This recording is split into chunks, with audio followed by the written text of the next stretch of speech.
Hello दोस्तों, आपका अपने चैनल पर स्वागत है। आज हम एक ऐसे रहस्यमयी विषय पर चर्चा करने जा रहे हैं जो आपको हैरान कर देगा और सोचने पर मजबूर कर देगा। कलयुग का अंत। क्या आपने कभी यह सोचा है कि जिस युग में हम रह रहे हैं उसका अंत किस प्रकार होगा? पुराणों में छिपे वे कौन से रहस्य हैं जो हमें आने वाले भयावह समय की झलक दिखाते हैं? इस वीडियो में हम आपको एक अनोखी यात्रा पर ले चलेंगे, जहां हम महाभारत और गरुड़ पुराण के उन पन्नों को खोलेंगे जिनमें कलयुग के अंत की भविष्यवाणियां दर्ज हैं। जब इंसान अपनी मर्यादाओं को लांघ जाएगा, जब आकाश में अजीब घटनाएं घटने लगेंगी और जब धरती पर अराजकता अपने चरम पर होगी, तब क्या होगा? इन तमाम रहस्यों को उजागर करने के लिए हमारे साथ बने रहिए और इस रोमांचक सफर के लिए तैयार हो जाइए। कमेंट में जरूर बताइए कि आपको यह वीडियो कैसा लगा। महाभारत के युद्ध की समाप्ति के बाद जब धर्मराज युधिष्ठिर हस्तिनापुर के सिंहासन पर बैठे तो उनके मन में भविष्य को लेकर गहरी चिंता उठी। द्वापर युग समाप्ति की ओर था और कलयुग के संकेत मिलने लगे थे। युधिष्ठिर सोचने लगे कि आने वाले समय में मानव जीवन कैसा होगा, धर्म की क्या स्थिति रहेगी और क्या समाज अपने मूल्यों को बनाए रख पाएगा।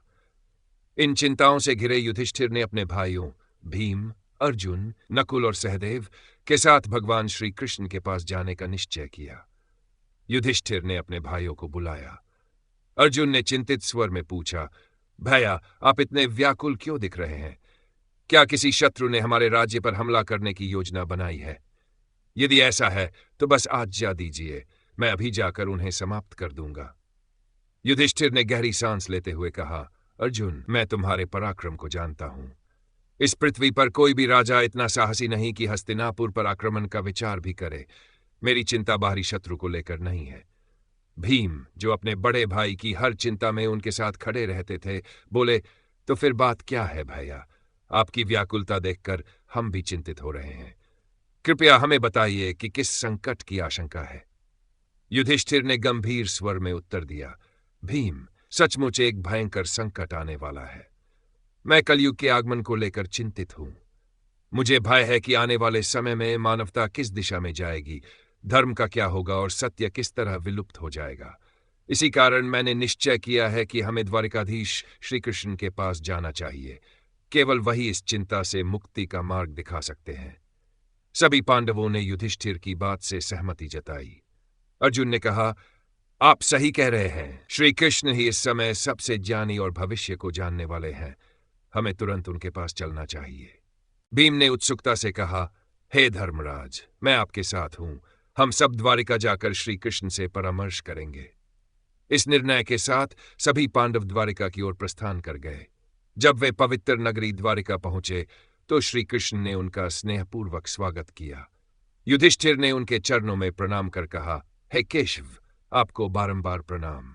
श्री कृष्ण मुस्कुराए और बोले, हे महाराज युधिष्ठिर, द्वारिका में आपका स्वागत है। बताइए, मैं आपकी क्या सहायता कर सकता हूं? युधिष्ठिर ने विनम्रतापूर्वक कहा, हे माधव, आप तो सर्वज्ञ हैं। द्वापर युग समाप्त होने को है और कलयुग के संकेत स्पष्ट होते जा रहे हैं। मैं ये जानना चाहता हूं कि कलयुग में मानव का स्वभाव कैसा होगा, वह किस प्रकार के कर्म करेगा और मोक्ष प्राप्त करने के लिए उसे क्या करना होगा। श्री कृष्ण ने गंभीरता से उत्तर दिया, हे धर्मराज, यह जिज्ञासा उचित है। कलयुग के प्रभावों को समझना अत्यंत आवश्यक है, परंतु इसका उत्तर मैं सीधे नहीं दे सकता। इसके लिए आपको और आपके भाइयों को कुछ विशेष अनुभव प्राप्त करने होंगे। युधिष्ठिर ने जिज्ञासा से पूछा, हे केशव, हम क्या करें? किस प्रकार का अनुभव प्राप्त करना होगा? श्री कृष्ण बोले, हे महाराज, आपको और आपके चारों भाइयों को अलग अलग दिशाओं में स्थित घने वनों में जाना होगा, जहां आपको कुछ असामान्य घटनाओं का साक्षात्कार करना पड़ेगा। जब आप उन अद्भुत घटनाओं को देखकर लौटेंगे, तभी मैं आपको कलयुग के प्रभावों के रहस्य समझा पाऊंगा। युधिष्ठिर ने सहमति में सिर हिलाया और कहा, जैसी आपकी आज्ञा केशव, हम आपकी बताई दिशाओं में जाने के लिए तैयार हैं। श्री कृष्ण ने कहा, हे महाराज, आप और आपके भाई अलग अलग दिशाओं में जाओ। उन जंगलों में विचित्र घटनाएं घटित हो रही हैं, जिन्हें देखकर तुम वापस आओ और मुझे बताओ। तब मैं तुम्हें कलयुग का रहस्य समझाऊंगा। यह सुनकर पांडवों ने भगवान श्री कृष्ण की आज्ञा का पालन करने का निश्चय किया और पैदल ही वनों की ओर बढ़ गए। वन का वातावरण रहस्यमयी था। और पांडव अलग अलग दिशाओं में जाने लगे ताकि वे अधिक से अधिक अद्भुत घटनाओं का अनुभव कर सके। युधिष्ठिर जब एक घने जंगल में पहुंचे तो उन्होंने देखा कि एक विशालकाय हाथी के 2 सूंड हैं।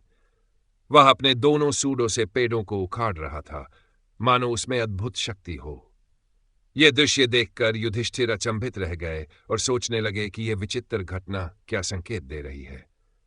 दूसरी ओर अर्जुन एक शांत और हरे भरे वन में पहुंचे, जहां पक्षियों की मधुर चहचहाट गूंज रही थी।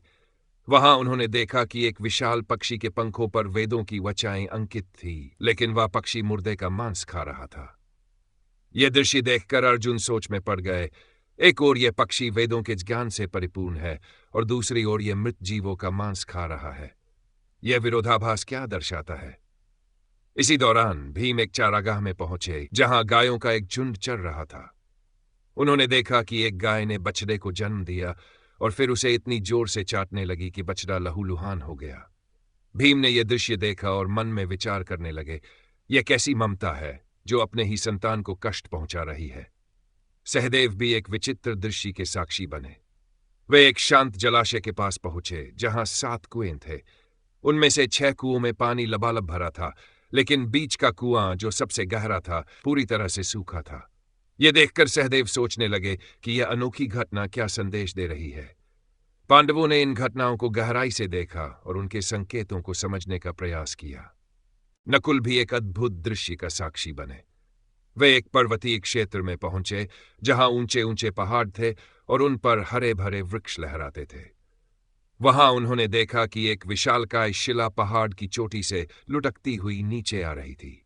अपने मार्ग में आने वाले विशाल वृक्षों को वह जड़ से उखाड़ फेंक रही थी, लेकिन जब वह एक छोटे से पौधे के पास पहुंची तो वहीं स्थिर हो गई।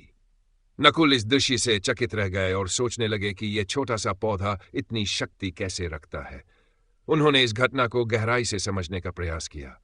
शाम होते ही 5 भाई वन से लौटे और भगवान श्री कृष्ण के पास पहुंचे। वे अपने अनुभव साझा करने के लिए व्याकुल थे। सबसे पहले युधिष्ठिर बोले, प्रभु, मैंने एक हाथी देखा जिसकी 2 सूंड थी। यह दृश्य मुझे अत्यंत विचित्र लगा। श्री कृष्ण मुस्कुराते हुए बोले, धर्मराज, इस घटना का संकेत यह है कि कलयुग में ऐसे शासक होंगे जो दोहरे चरित्र के होंगे। वे एक ओर जनता से सेवा और भक्ति की अपेक्षा करेंगे और दूसरी ओर अपने स्वार्थ के लिए उनका शोषण करेंगे। वे बाहर से न्यायप्रिय दिखेंगे, लेकिन भीतर से केवल अपने लाभ की चिंता करेंगे। फिर अर्जुन ने अपना अनुभव साझा किया। प्रभु, मैंने एक पक्षी देखा जिसके पंखों पर वेदों की वचाएं लिखी हुई थी, लेकिन वह मुर्दे का मांस खा रहा था। यह विरोधाभास मेरे लिए अचंभित करने वाला था। श्री कृष्ण ने गंभीरता से उत्तर दिया, अर्जुन, कलयुग में ऐसे लोग होंगे जो स्वयं को विद्वान और ज्ञानी कहलाएंगे। उनके पास शास्त्रों का ज्ञान होगा, लेकिन वे उसका उपयोग स्वार्थ के लिए करेंगे। वे धर्म का व्यापार करेंगे और मृतकों के नाम पर धन अर्जित करेंगे। उनका उद्देश्य केवल अपनी समृद्धि होगी, न कि सच्चे ज्ञान का प्रचार प्रसार। अब भीम ने कहा, प्रभु, मैंने एक गाय को देखा जो अपने बछड़े को इतनी जोर से चाट रही थी कि वह लहूलुहान हो गया। यह दृश्य मेरे लिए अत्यंत अजीब था। श्री कृष्ण बोले, भीम, कलयुग में माता पिता अपने बच्चों के प्रति इतनी अधिक ममता और मोह रखेंगे कि वे अनजाने में उनके विकास में बाधा डालेंगे। अत्यधिक लाड प्यार और सुरक्षा के कारण वे अपने बच्चों को आत्मनिर्भर नहीं बनने देंगे, जिससे वे जीवन में संघर्ष करने के बजाय निर्भरता की भावना में बंधे रहेंगे। इसके बाद सहदेव ने अपनी अनुभूति बताई। प्रभु, मैंने 7 कुओं का दृश्य देखा। 6 कुओं में जल भरा था, लेकिन बीच वाला जो सबसे गहरा था वह पूरी तरह से सूखा था। यह मुझे बहुत रहस्यमयी लगा। श्री कृष्ण ने शांत भाव से कहा, सहदेव, कलयुग में ऐसे धनाढ्य लोग होंगे जो अपने वैभव का दिखावा तो करेंगे, लेकिन उनका हृदय सूखा होगा। वे बड़े आयोजनों और भोग विलास पर अपार धन खर्च करेंगे, लेकिन अपने आसपास के भूखों और जरूरतमंदों की सहायता करने में असमर्थ रहेंगे। इस युग में स्वार्थ और संवेदनहीनता का वर्चस्व रहेगा। अंत में नकुल ने कहा, प्रभु, मैंने देखा कि एक विशाल शिला पहाड़ से लुढ़कती आ रही थी। उसने अपने रास्ते में आने वाले बड़े वृक्षों को उखाड़ दिया, लेकिन जब वह एक छोटे से पौधे के पास पहुंची तो वहीं रुक गई। यह दृश्य मुझे अत्यंत आश्चर्यजनक लगा। श्री कृष्ण ने गंभीर स्वर में उत्तर दिया, नकुल, कलयुग में मनुष्य का पतन धन, सत्ता और भौतिक सुख सुविधाओं के कारण नहीं रुकेगा। लेकिन यदि मनुष्य अपने हृदय में सच्ची भक्ति और भगवान का नाम धारण कर ले तो वह किसी भी संकट से बच सकता है। हरिस्मरण का यह छोटा सा पौधा जीवन को थामे रख सकता है, जबकि बड़े बड़े धनवान और शक्तिशाली लोग भी अपने अहंकार के कारण नष्ट हो जाएंगे। यही कलयुग की वास्तविकता होगी।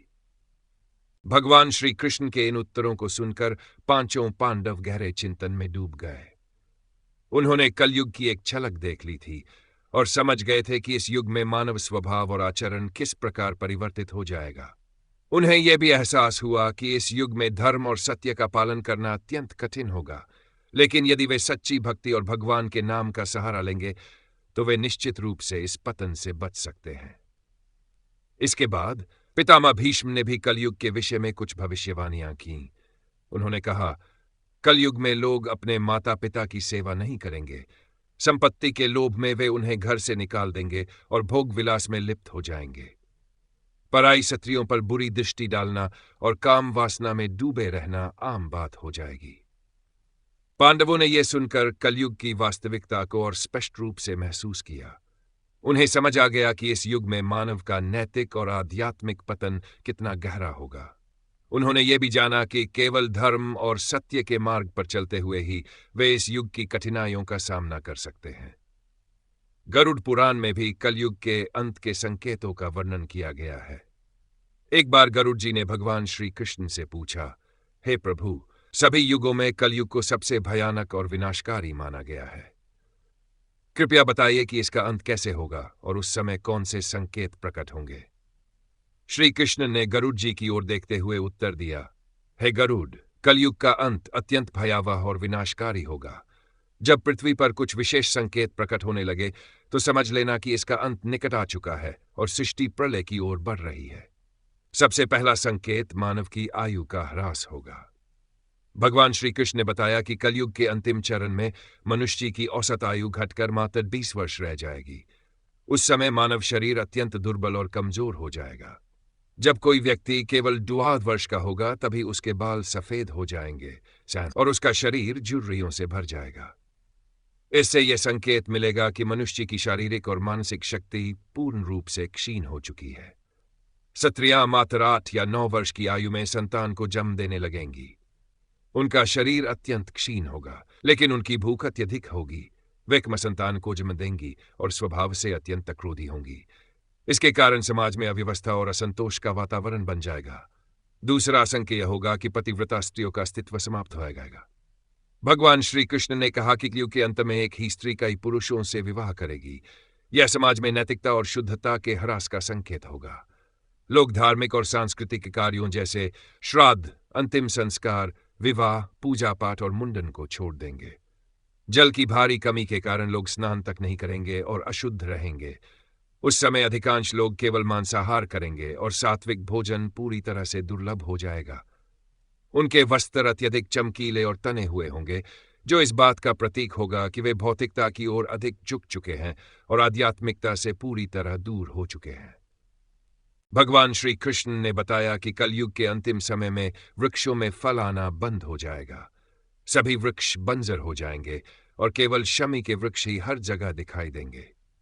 मनुष्य शाकाहार त्याग कर पूरी तरह मांसाहार की ओर मुड़ जाएगा। भोजन तामसिक और रोग उत्पन्न करने वाला होगा, जिसे लोग शीघ्र ही वृद्ध होकर मृत्यु को प्राप्त करेंगे। इस युग में गाय की पूजा करना बंद कर दिया जाएगा और उन्हें केवल दूध और मांस के लिए पाला जाएगा। यह संकेत दर्शाता है कि समाज में धर्म, नैतिकता और प्रकृति के प्रति सम्मान समाप्त हो जाएगा। इसके बाद भगवान श्री कृष्ण ने कहा कि कलयुग के अंतिम समय में वर्षा अत्यंत कम होगी। खेतों में अनाज नहीं उगेगा और जो थोड़ा बहुत अनाज होगा उसका आकार बहुत छोटा होगा। फलों में भी रस समाप्त हो जाएगा, जिससे मनुष्य भूख और प्यास से व्याकुल होकर तड़पने लगेंगे। उस समय मनुष्यों के लिए केवल बकरियों का दूध ही बचा रहेगा। यह स्थिति प्राकृतिक संसाधनों की भारी कमी और जीवन की कठिनाइयों को दर्शाएगी। इसके बाद भगवान ने सबसे विनाशकारी संकेत का उल्लेख किया। उन्होंने बताया कि जब कलयुग का अंत निकट होगा तब भगवान विष्णु सूर्य की किरणों में विराजमान होकर संपूर्ण जल को सोख लेंगे। आकाश में 7 सूर्य प्रकट होंगे, जिनकी भयंकर गर्मी से पूरी पृथ्वी जलकर राख हो जाएगी। इसके बाद रुद्र रूपी भगवान विष्णु अपनी श्वास से विशालकाय मेघों की उत्पत्ति करेंगे, जो अगले 100 वर्षों तक मूसलधार वर्षा करेंगे। ये वर्षा सृष्टि की भयंकर अग्नि को शांत करेगी, लेकिन अंततः जल पूरे संसार को डुबो देगा, जिससे संपूर्ण सृष्टि का विनाश हो जाएगा। भगवान श्री कृष्ण ने कहा कि यह दृश्य अत्यंत भयावह और विनाशकारी होगा। समस्त संसार राख में बदल जाएगा, लेकिन यह केवल एक अंत नहीं होगा, बल्कि एक नए युग की शुरुआत का संकेत भी होगा। जब सृष्टि अपने पूर्ण विनाश को प्राप्त कर लेगी, तब भगवान अपनी इच्छा मात्र से एक नई सृष्टि की रचना करेंगे। यह सृष्टि पहले से अधिक शुद्ध, पवित्र और दिव्य होगी, जहां धर्म, सत्य और आध्यात्मिकता का पुनः उत्थान होगा। यह सृष्टि पालन और संहार का चक्र है। जब एक युग समाप्त होता है, तो यह नए युग की शुरुआत के लिए मार्ग खोलता है। इसलिए कलयुग के कठिन समय में भी हमें धर्म और सत्य के मार्ग पर चलना चाहिए। सच्ची भक्ति और भगवान के नाम का सहारा ही हमें इस विनाश से बचा सकता है। गरुड़ पुराण में दिए गए इस ज्ञान से हमें ये शिक्षा मिलती है कि चाहे समय कितना भी कठिन क्यों न हो, हमें अपने मूल्यों और सच्चाई पर अडिग रहना चाहिए।